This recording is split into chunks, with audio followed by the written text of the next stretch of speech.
The truth about Iran in the Bible, Iranians and biblical prophecies. What if I told you that Iran, yes, the Iran of today, holds one of the Bible's most astonishing secrets?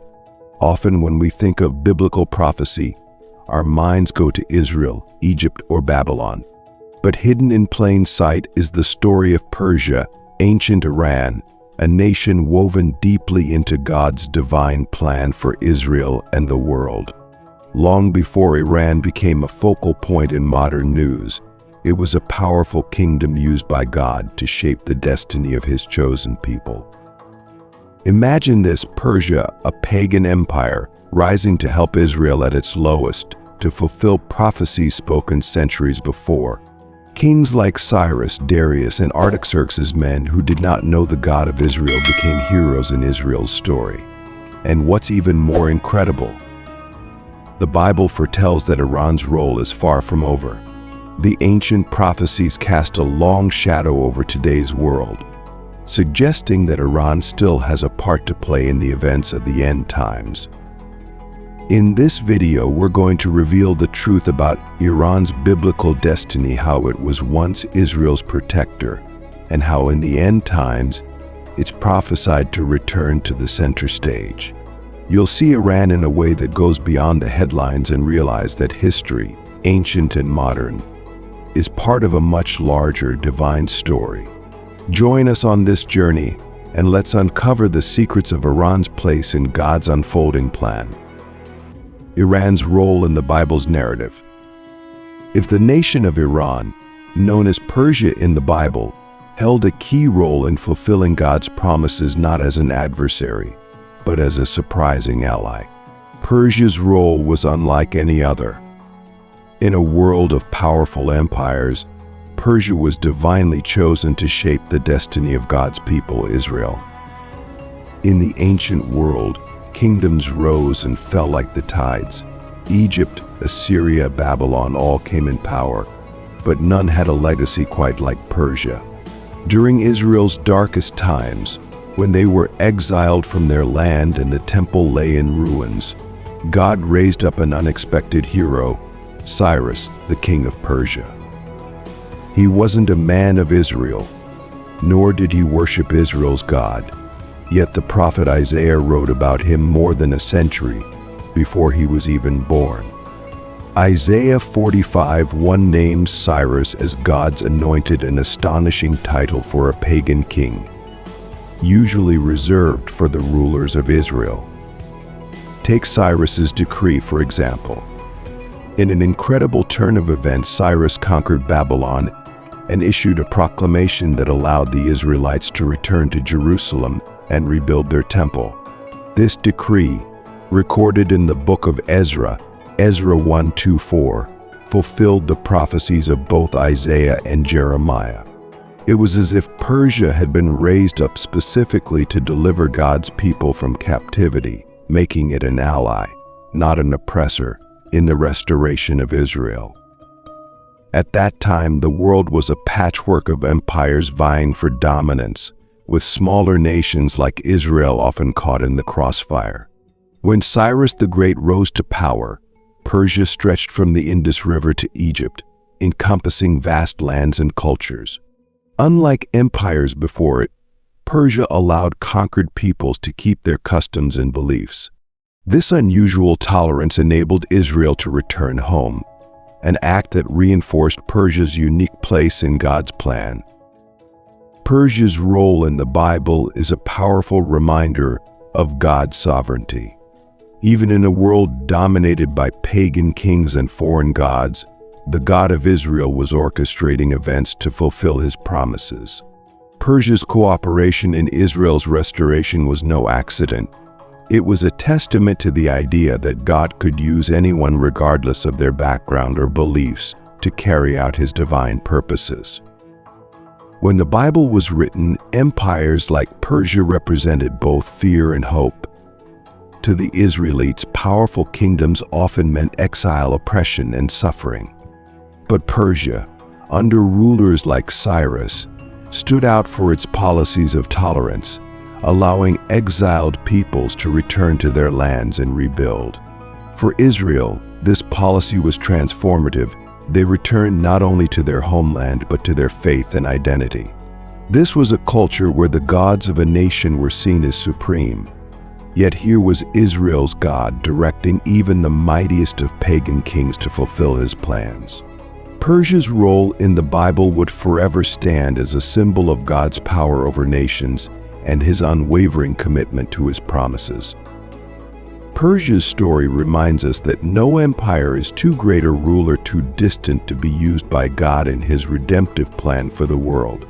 This narrative reveals God's control over history and reinforces the lesson that even unlikely allies can serve a divine purpose. Iran's biblical ancestry. What if I told you that the roots of one of the most powerful empires in the Bible began with a family struggling to rebuild humanity after a global catastrophe? The story of Iran's ancestors, stretching back to Noah and his sons, is one of destiny and divine orchestration, connecting a small group of survivors to the vast empire of Persia that would later fulfill God's plan for his people. Our story begins in the wake of the Great Flood, when Noah and his family step out of the ark to a world washed clean but empty. With only 3 sons, Shem, Ham, and Japheth, Noah becomes the forefather of all nations. God promises to bless their descendants, yet each son would father a unique lineage. Japheth, Noah's oldest, carried a distinct legacy. In Genesis 10, we read that among Japheth's descendants was a man named Madai. Madai's descendants, known as the Medes, would eventually settle in a distant land, what we now know as modern Iran. In the ancient world, family lines and tribal identities shaped every aspect of life. The Medes and their neighbors, the Persians, descended from Madai's line and shared a bond that went beyond geography. Though initially distinct tribes, they later united to form a single formidable empire, the Persian Empire. This Medo-Persian alliance grew to dominate much of the known world, including Babylon, Egypt, and Israel, and the influence of this empire touched every corner of the biblical narrative. By the time of Cyrus the Great, Persia had established itself as a central power that would profoundly affect Israel's history. This connection to Noah's family shows that Iran's role in the Bible was not incidental. It was part of God's unfolding story from the very beginning. God's use of Madai's descendants foreshadowed Persia's influence in later generations, especially as a nation chosen to protect and restore Israel. Through Iran's biblical ancestry, we see a testament to God's sovereignty over nations, using even the family lines of Japheth to shape the course of his people's story. In the era when these genealogies were recorded, the world was organized around clans and tribes. Family lineage was essential not only for identity but for establishing social roles and inheritance rights.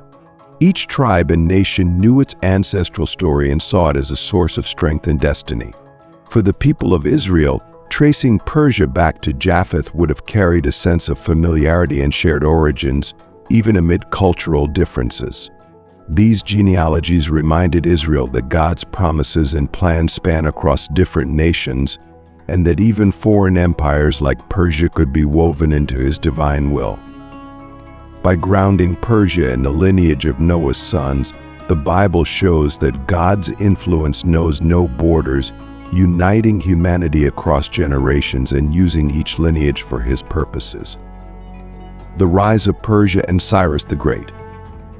An empire so vast, so influential, that its reach stretched from the borders of India to the sands of Egypt, encompassing much of the ancient world. Persia, under Cyrus the Great, was that empire. But what's even more astounding, Cyrus, a pagan king, was chosen by God to bring about the fulfillment of a prophecy that would forever change the course of Israel's history. Cyrus the Great didn't come from a royal lineage that Israel expected would aid them. Rather, he was the son of a local ruler, born into the humble beginnings of a region known as Anshan. From an early age, he was marked by an extraordinary destiny. As he united the kingdoms of the Medes and Persians, Cyrus set his sights on Babylon, the very empire that had taken Israel captive and destroyed their temple. With unmatched strategy and vision, he conquered Babylon in 539 BC, an act that seemed purely political until God's hidden plan began to unfold. Cyrus's actions weren't typical for the conquerors of his time. Unlike other rulers who ruled with an iron fist and sought to eradicate the identities of the people they subjugated, Cyrus had a remarkable approach. He believed in respecting the customs and religions of the nations he conquered. This approach led him to issue a decree recorded in Ezra 1:24, allowing the Israelites to return to Jerusalem and rebuild their temple. He didn't just permit their return, he provided resources for the journey and construction, a gesture almost unheard of among ancient rulers. During Cyrus's rise, the world was marked by empires like Babylon and Assyria, known for their brutality. Babylon, led by King Nebuchadnezzar, had taken Israel captive, destroyed their sacred temple, and scattered the people across the empire. When Cyrus overthrew Babylon, the region was shocked. But what they saw as a shift in political power was much more a divine intervention. Isaiah 44:28 had already named Cyrus as God's shepherd over a century before he was born, predicting that he would say of Jerusalem, "Let it be rebuilt," and of the temple, "Let its foundations be laid." Cyrus's rise wasn't merely the birth of a great empire. It was a testimony of God's power to transcend human expectations and use anyone, even those outside his covenant, to accomplish his purposes. Through Cyrus, God demonstrated that his promises are not bound by time, nationality, or religious background. The fact that a foreign king was appointed to fulfill God's will illustrates his sovereignty over all nations. In the ancient world, gods were seen as territorial, with each nation having its own set of deities. For Israel, however, God was not bound by borders. He could work through and even control pagan rulers to bring about his plan. Persia, with its Zoroastrian beliefs that included a cosmic battle between good and evil, may have been more open to respecting Israel's God, especially as Cyrus viewed himself as a liberator rather than an oppressor. This cultural climate enabled Cyrus's policies of religious tolerance, and he took pride in respecting the beliefs of his diverse subjects, aligning with God's plan for Israel's restoration. The story of Cyrus and the rise of Persia reminds us that God's plan is bigger than any one nation, leader, or era. His purposes will always be fulfilled, sometimes through the most unlikely people and in the most unexpected ways.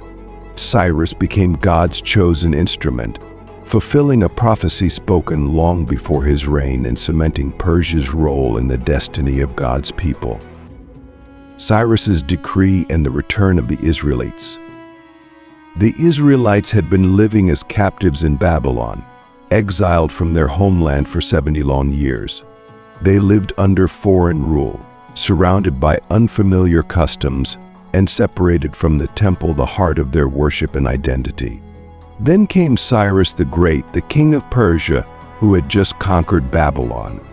One day he issues a decree that seems impossible. The Israelites are allowed to return home to Jerusalem to rebuild their sacred temple. In Ezra 1:24, Cyrus proclaims, "The Lord, the God of heaven, has given me all the kingdoms of the earth, and has appointed me to build a temple for him at Jerusalem in Judah." This proclamation sparked a movement as thousands of exiled Israelites prepared to return, with the hope of restoring what was lost. Cyrus's decree in 539 BC came at a time when empires of fought and displaced conquered peoples, rarely permitting them to reclaim their lands or rebuild religious sites. Unlike previous empires, Persia under Cyrus valued cultural and religious diversity. Historians note that the Achaemenid Empire allowed its subjects relative freedom in worship, a stark contrast to the Assyrian and Babylonian policies that sought to assimilate or erase cultures they ruled over. Cyrus's approach was revolutionary. He didn't just allow the Israelites to return, he provided financial and material support, offering resources to restore the temple. Ezra records that the returning Israelites were given gold, silver, livestock, and valuable offerings to take back to Jerusalem, Ezra 1:6-11. This level of generosity was rare, especially from a king with no personal stake in Israel's God. Cyrus's decree wasn't merely a kind gesture, it was the fulfillment of a divine promise. Over 100 years before Cyrus's birth, the prophet Isaiah foretold that God would raise up a shepherd named Cyrus to restore Israel. Isaiah 44:28. By choosing a foreign, pagan king to accomplish his will, God demonstrated that his sovereignty extends beyond national and cultural boundaries. Through Cyrus, God proved that he could move the heart of any ruler to bring his people home. In the ancient Near East, gods were often seen as territorial, with their influence confined to the lands of their worshippers. For Israel, however, God's actions through Cyrus sent a powerful message. The God of Israel is not limited by borders or human allegiances. By moving the heart of a king who did not worship him, God demonstrated his supremacy in his unique relationship with Israel. To the Israelites, this decree wasn't just an opportunity to return, it was a testament to their God's power and faithfulness. Cyrus's decree reminds us that God's promises are unwavering, even when fulfilled through unexpected means. His plans transcend cultures, empires, and even time, using unlikely figures to bring hope and restoration to his people. Cyrus as God's anointed. When the prophet Isaiah spoke of a foreign ruler called God's anointed, many Israelites were likely stunned. The word anointed was sacred, reserved for Israel's kings and high priests, men chosen by God to lead his people in covenant faithfulness.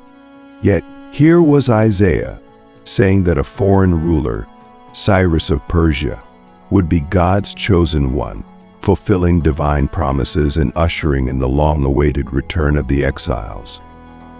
How could God call a pagan king his anointed? But Isaiah wasn't speaking from his own ideas. He was relaying God's message, a plan that would take more than 150 years to unfold. Isaiah 45:1 boldly proclaims, "This is what the Lord says to his anointed, to Cyrus, whose right hand I take hold of to subdue nations before him and to strip kings of their armor." God names Cyrus as his chosen one, stating his plan to hold Cyrus's hand, guiding him to fulfill his purposes. The prophet Jeremiah also foretold that Israel's exile would last 70 years. Jeremiah 25:11-12, 29:10, and Cyrus's power would mark the end of that period. Even though Cyrus was not an Israelite and did not follow Israel's God, he would become an instrument of divine authority. The Israelites had endured decades of Babylonian captivity after Jerusalem and its temple were destroyed. As the 70 years of Jeremiah's prophecy neared completion, the hope of returning home seemed distant, especially with the Babylonians in power. Yet, in 539 BC, the impossible happened. Persia defeated Babylon, and Cyrus the Great took control. Cyrus's rise marked a turning point, not only in Israel's history, but also in world history, as it ushered in a new era of religious tolerance. With his decree recorded in Ezra 1:2-4, Cyrus announced that the Jewish exiles could return to Jerusalem, and rebuild the temple, fulfilling Jeremiah's prophecy to the very year. God's choice of Cyrus as his anointed demonstrates his supreme power over all rulers and nations. It emphasizes that God's sovereignty is not bound by nationality, politics, or belief. This act served as a profound lesson for Israel, that God's plans often transcend human expectations. He can work through anyone, even those outside his covenant, to bring about his purposes. Through Cyrus, God showed his people that no ruler was beyond his control. In the ancient world, the concept of a chosen or anointed leader was deeply tied to the belief that God's appointed kings to rule. For the Israelites, anointing a king was a sacred rite, usually reserved for Israel's own leaders. Yet here was God, the God of Israel, bestowing this title on Cyrus, a foreigner. This would have shocked and challenged the Israelites' understanding of God's methods, pushing them to see that God's authority extended beyond Israel's borders. Meanwhile, Persia, with its Zoroastrian beliefs that embraced justice and cosmic order, was culturally more open to a role in fulfilling this unique mission. Persia's empire-building strategy often included supporting the religious customs of the peoples they ruled, a policy unheard of in previous empires like Assyria or Babylon. By designating Cyrus as his anointed, God demonstrated his power to raise leaders and shift empires according to his will. Cyrus was used to restore Israel, showing that God's redemptive plan wasn't limited by the borders of Israel or the faith of Israel's people. This astonishing prophecy stands as a reminder of God's sovereignty, illustrating that no power, earthly or spiritual, stands outside his authority.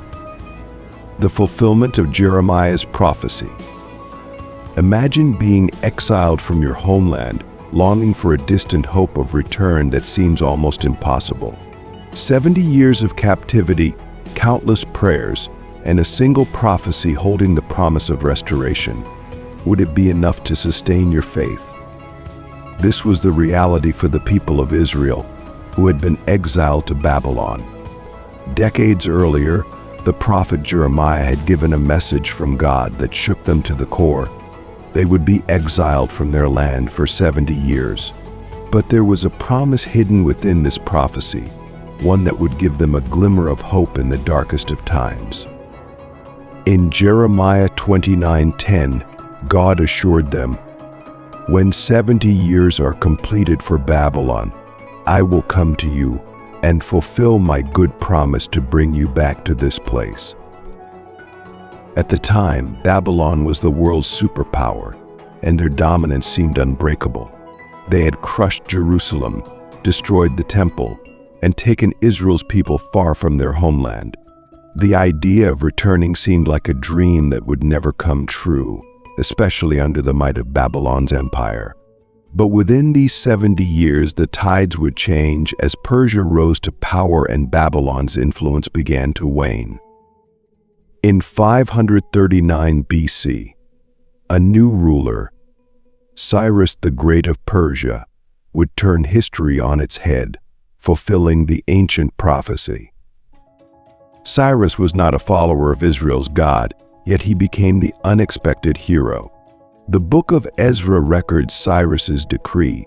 He commanded that the Jewish exiles were to return to Jerusalem and rebuild the temple, the very heart of their worship and identity. Not only did he permit them to return, but he also provided resources for the project.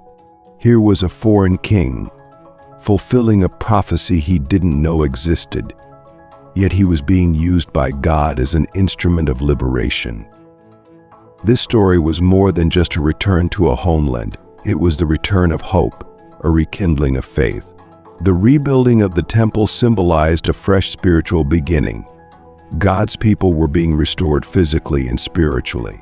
Cyrus's unlikely role reminds us of God's sovereignty, that even a powerful pagan king could be chosen to bring about God's promises.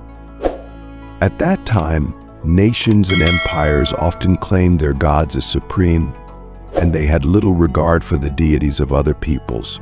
The idea that the God of Israel would work through a pagan king was revolutionary. Yet this very act of Cyrus showed the surrounding nations that the God of Israel was not limited by boundaries or beliefs. His authority extended over all rulers, all lands, and all people. Through this profound moment, Israel's return to Jerusalem became more than a historical event.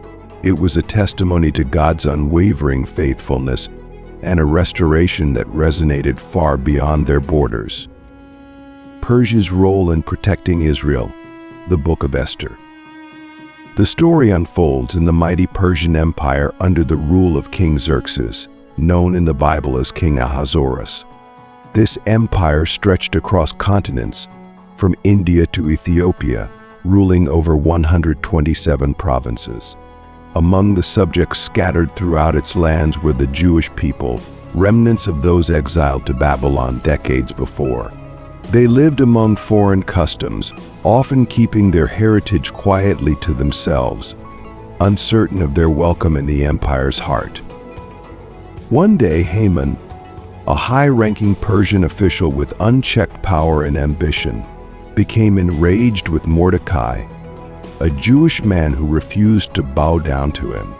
Fueled by personal vendetta and prejudice, Haman devised a sinister plan to wipe out all Jewish people within the empire. Haman convinced King Xerxes to issue a decree condemning the Jews to death, promising a generous bounty to the empire's treasury as a reward for this act. This decree, sealed with the king's own signet ring, left the Jews defenseless, as no Persian law could be undone. In Persian society, the power of a royal decree was absolute. Persian kings were revered, almost godlike figures, and their words were considered immutable law. This custom, deeply embedded in Persian culture, amplified the threat Haman posed to the Jewish people. Additionally, Persian policies were often manipulated by powerful court officials, making it easy for individuals like Haman to influence the king's decisions. But at this crucial moment, God had already prepared a way. Esther, a Jewish woman, was queen of Persia, although neither her heritage nor her faith were known to the king. Esther's uncle Mordecai sent word to her, urging her to plead for her people. Mordecai's words, "Who knows but that you have come to your royal position for such a time as this?" Esther 4:14 pointed to a purpose greater than her status or comfort in the palace. Esther's response became an act of profound bravery and faith. Approaching the king unsummoned was punishable by death, yet Esther resolved, saying, "If I perish, I perish." Her courage to reveal her identity as a Jew and plead for her people turned the fate of an entire nation. The king's response, influenced by Esther's boldness, led to Haman's downfall and a new decree allowing the Jews to defend themselves against their enemies. Through Esther, God's providence shone as Persia became a shield rather than a sword, saving his people from annihilation. In the cultural and social context of ancient Persia, women typically had limited influence in political affairs. However, Esther's position as queen granted her a unique level of access. Furthermore, in the Persian court, decisions could be deeply swayed by personal relationships and the favor of the king. Esther's beauty and grace earned her the king's favor, which, combined with her faith, allowed her to become the vessel of God's protection over his people. The story of Esther reveals the mysterious ways in which God's providence works through unexpected people and places. Even in the heart of a foreign empire, where the odds were stacked against them, God placed Esther in a position for such a time as this. Persia, a nation with no covenant relationship with Israel, became God's instrument to protect his chosen people. This tale reminds us that divine protection can come from the most unlikely places, showing that God's plans are truly sovereign, even when his people are far from home. Persia in prophetic visions, the Book of Daniel. The story begins with Daniel, a young Hebrew man taken captive to Babylon. Despite his status as an exile, Daniel rises to prominence, serving in the courts of kings and receiving revelations about the destiny of nations. One night, Daniel interprets a troubling dream for King Nebuchadnezzar. In this dream, the king sees a towering statue with a head of gold, chest and arms of silver, belly and thighs of bronze, legs of iron, and feet of mixed iron and clay. Daniel explains that each section represents a kingdom, starting with Babylon and followed by others that would dominate the earth. When he reaches the silver chest and arms, he reveals it represents a coming empire, the Medo-Persian Empire. Little did anyone know how Persia would indeed become a world power, shaping events for centuries to come. This wasn't Daniel's only vision about Persia. Later in Daniel 7, Daniel dreams of 4 beasts rising from the sea, each symbolizing a kingdom. Persia appears as a bear raised up on one side, symbolizing the dual alliance between the Medes and the Persians and its strength. Finally, in Daniel 8, he envisions a powerful ram with 2 horns, again symbolizing the Medo-Persian Empire. This ram charges in every direction, representing Persia's unstoppable conquests. But suddenly, a goat with a single prominent horn, symbolizing Greece under Alexander the Great, charges and crushes the ram. Each vision of Persia is specific, laying out its rise and eventual conquest by Greece. These visions were given to Daniel during his exile in Babylon, in a world dominated by ruthless empires. Babylon had destroyed Jerusalem and taken its people captive, showing no mercy. When Daniel spoke of Persia as the next empire, it was more than a historical fact. It was God's way of revealing his hand over history. The Medo-Persian Empire would indeed overthrow Babylon, led by Cyrus the Great, who would become an unlikely hero to the Jewish people. Persia's rise was part of God's plan to bring his people back to their homeland after 70 years of captivity, fulfilling prophecies that seemed impossible. What Daniel's visions reveal is profound. God is sovereign, not only over Israel but over every nation. The succession of these empires, Babylon, Persia, Greece, and Rome, shows a divine timeline. Persia's story isn't just political, it's spiritual, as it was the empire chosen to restore Israel to its land, rebuild the temple, and fulfill God's promises. Each kingdom in these visions, while powerful, is temporary. They rise, but God's purposes endure beyond them all. In Daniel's time, life in an empire was all-encompassing. People's identities, their gods, and their laws were defined by their rulers. The Persians, like many ancient empires, were polytheistic and prided themselves on their military might. However, unlike the Babylonians, they practiced a level of tolerance that allowed exiled nations, like Israel, to maintain their faith and culture. This distinct feature of the Persian Empire provided a unique cultural environment for the Israelites, enabling them to rebuild and renew their identity as God's people. Daniel's visions of Persia were not just about a foreign power but a testament to God's control, even in the most powerful empires. Persia's rise and fall were not left to chance but woven into the timeline of God's unfolding plan. Through these visions, God was declaring that even mighty empires serve a purpose in his greater story, one that spans all of history and reaches into the prophecies of the end times. Persia's influence in the New Testament. What if I told you that Persia's influence reaches far beyond the Old Testament, echoing into the New Testament, and even impacting the birth of Jesus himself? Yes, Persia, with its ancient traditions and wisdom, leaves an enduring legacy that touches one of the Bible's most celebrated moments. Picture this: a small band of magi, wise men from the East, set out on an arduous journey to follow a star. Their destination is the tiny town of Bethlehem, where prophecy and celestial signs tell them a king has been born. These men, likely from Persia, were experts in astronomy, skilled in interpreting the heavens, and devoted seekers of truth. Their journey is no ordinary one.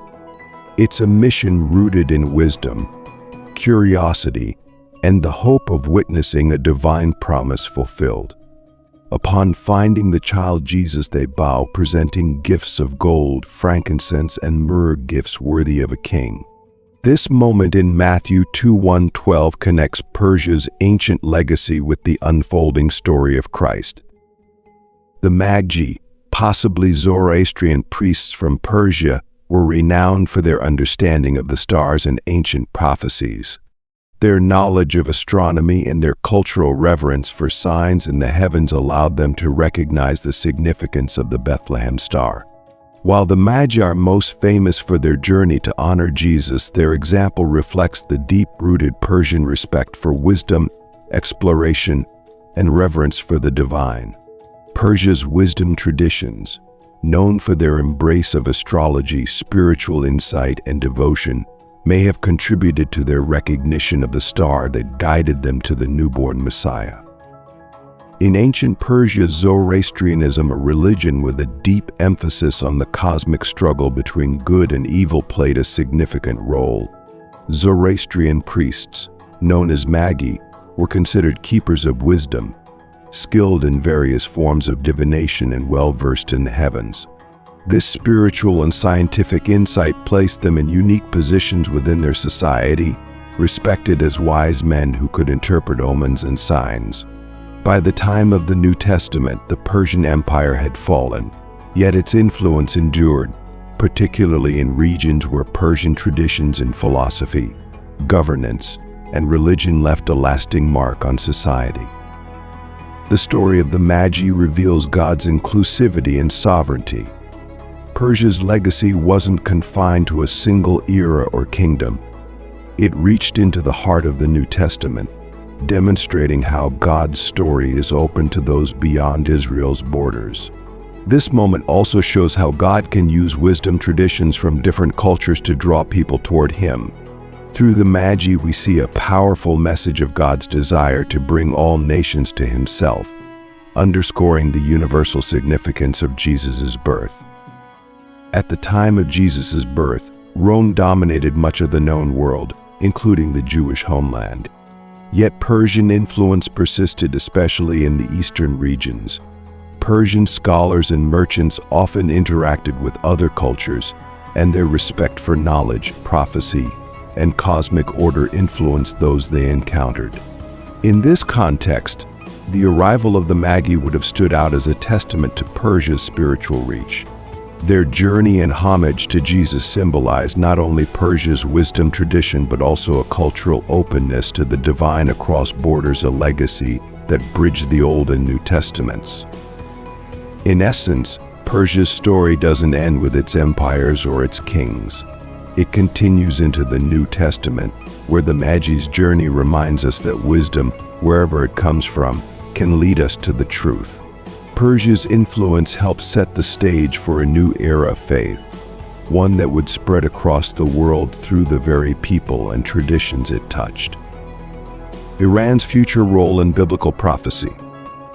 What if I told you that the Bible holds a prophecy where Iran, known as Persia in ancient times, will one day play a significant role in an epic battle foretold to shape the future of the world? In Ezekiel's vision, this ancient nation rises once again, not in the past but in the last days, joining a coalition of powers in a climactic struggle against Israel. Imagine yourself transported back to ancient Israel. As the prophet Ezekiel describes a battle yet to come, unlike any the world has seen.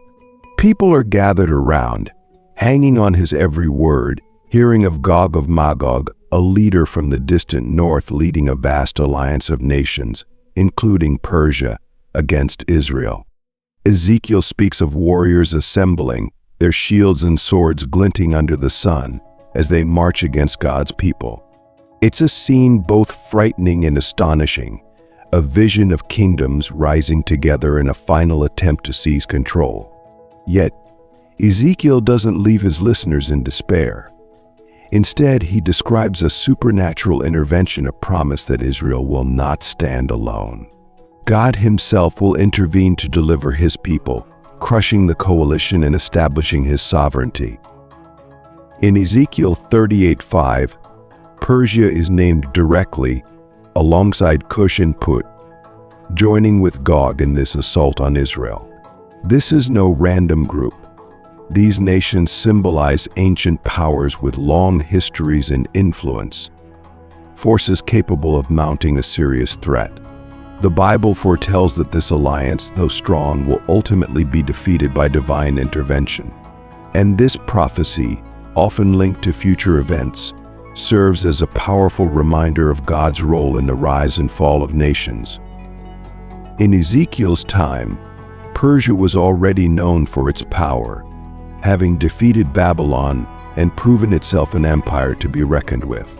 Yet, as mighty as Persia was, Ezekiel's prophecy envisions a day when even greater coalitions, Persia included, would align themselves against Israel.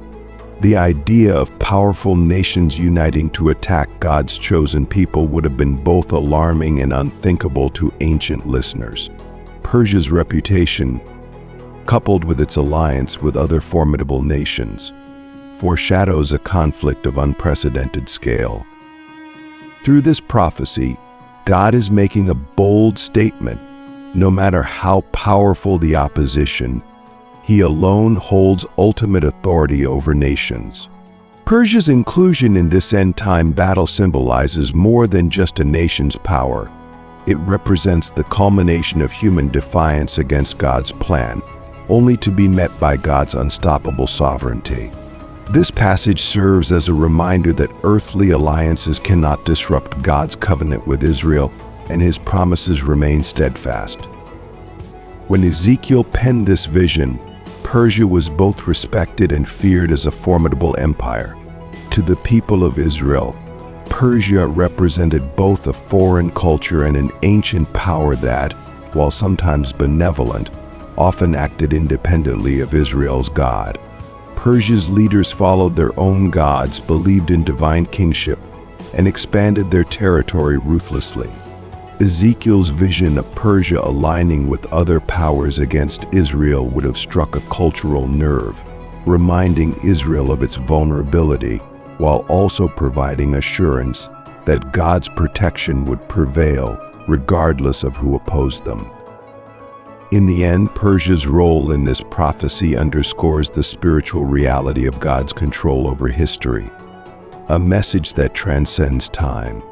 Ezekiel's vision portrays a world where God's sovereignty is unchallenged, and in the face of the greatest earthly opposition, he will ultimately secure victory for his people, bringing his redemptive plan to completion. God's sovereignty over nations. One of the most compelling stories of God's sovereignty in action is found in the life of Daniel. Exiled from his homeland of Israel and living under Babylonian rule, Daniel served in the courts of some of the most powerful kings in history, first under Nebuchadnezzar of Babylon, and later under the Medo-Persian rulers Darius and Cyrus. Through divine visions, God revealed to Daniel the succession of future empires, each depicted as powerful beasts or sections of a statue made of gold, silver, bronze, and iron. These visions symbolized the world powers that would rise and fall, from Babylon to Persia, from Greece to Rome, each one mighty in its time but ultimately subject to God's authority. In one of these visions, recorded in Daniel 2, King Nebuchadnezzar dreamed of a towering statue made of different metals, each representing a different empire. The head of gold symbolized Babylon, while the chest and arms of silver represented Persia, the next empire to take power. Daniel explained that each of these kingdoms would succeed the other, but a stone cut without hands would eventually shatter the statue, symbolizing God's eternal kingdom that would replace all earthly powers. Similarly, in Daniel 7, the empires are represented by fierce beasts, each portraying a unique power and influence, yet ultimately overcome by God's rule. During Daniel's time, empires like Babylon and Persia dominated vast territories, wielding influence over countless nations. Babylon was known for its wealth, cultural achievements, and powerful military, while Persia brought a new kind of governance, allowing conquered peoples more freedom and supporting the restoration of Jerusalem. In this era, empires were symbols of divine favor, and kings often claimed to rule by the mandate of their gods. But the prophecies given to Daniel boldly countered this belief, declaring that the God of Israel, not the gods of these empires, held ultimate control.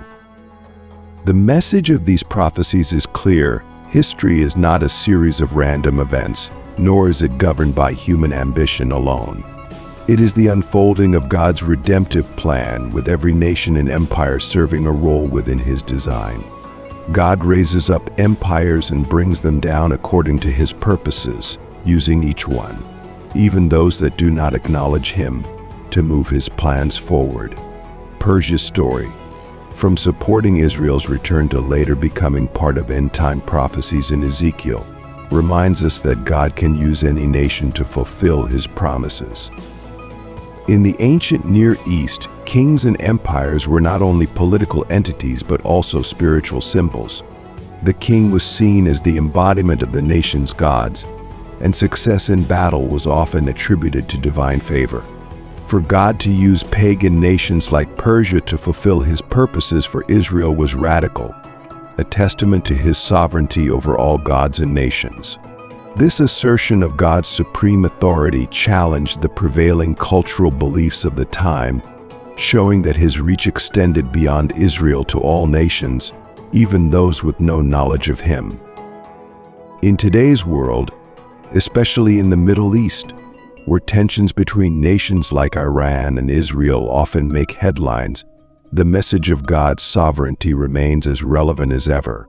The Bible encourages us to view modern events through a spiritual lens, recognizing that God's hand is still at work among the nations. While human history may seem chaotic, with conflicts and alliances shifting constantly, the Bible reveals that all these things are under God's watchful eye, part of a greater story that points to His ultimate plan for redemption and peace. As we come to the close of our journey through the truth about Iran in the Bible, Iranians in biblical prophecies, we find ourselves standing in awe of how intricately God wove Persia into His plan, not just as a passing empire, but as a divinely chosen instrument in Israel's story. From the ancient lineage of Japheth to the remarkable decrees of Cyrus, Darius, and Artaxerxes, Persia's role was more than historical, it was prophetic. Through Persian kings, Israel found liberation, restoration, and protection, fulfilling prophecies spoken centuries before and revealing a glimpse of God's absolute control over all nations. Imagine a powerful empire, foreign to Israel's faith, was called not to conquer but to restore, to be a shepherd for God's people. And even today, the echoes of Persia's biblical legacy continue, with prophecies that point to Iran's role in the end times, reminding us that God's plan spans from ancient history to our present and beyond. So as we witness the unfolding events in our world, especially in the Middle East, let's hold on to the truth that history is not random. It's the ongoing story of God's promises. His purposes are being fulfilled, and He uses nations and leaders in ways we might never expect. This should encourage us all to approach the world's headlines with faith and a heart prepared for God's final, victorious plan. If this exploration has opened your mind and strengthened your faith, let us know. Share your thoughts and insights in the comments below. How does this understanding of Persia's role in biblical prophecy shape your view of current events? We'd love to hear your opinions and learn from your perspectives. Thank you for watching all the way to the end. We hope this deep dive has enriched your understanding of the Bible and the incredible ways God uses every part of His creation to fulfill His will. Please like this video, subscribe to our channel, and share it with others who might find it inspiring. By subscribing, you'll join us on future journeys into the depths of God's Word, where history, prophecy, and purpose all come together. Remember, every comment, every like, and every share is part of spreading God's story. Thank you for being part of this journey, and we look forward to exploring more of God's wonders with you here on my channel.